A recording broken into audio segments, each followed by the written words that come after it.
मला आमचा एक पुरोगामी 2-3 पत्रकार मित्र आहेत, त्यांच्याशी वाद झाला होता. ते मला म्हणाले की मोदींपेक्षा वाजपेयी बरे होते. म्हणलं मग त्यांना टिकवायचं होते, आलेच नसते. म्हणलं काळजी करू नका, अजून 10 वर्ष थांबा. 10 वर्षांना तुम्ही हमखास सांगणार की ह्याच्यापेक्षा मोदी बरे होते. तुम्हाला कोणापेक्षा? म्हटलं गांधीजी आहेत ना, आपला मोदी आहेत ना, त्यांच्या मागे दीनदयाळ उपाध्याय आणि गांधीजींचे फोटो असतात. म्हटलं तू नंतर येणार आहे ना, त्याच्या मागे सावरकर आणि चाणक्यांचे फोटो असतात. तुम्ही काय बोला? म्हटलं बघा, तुम्हाला कळत नाही.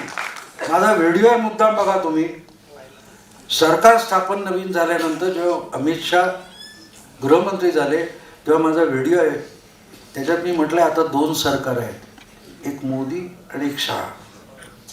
मोदी परराष्ट्र आणि अर्थकारण बघतील आणि इथला सगळा कारभार अमित शाह सांभाळतील.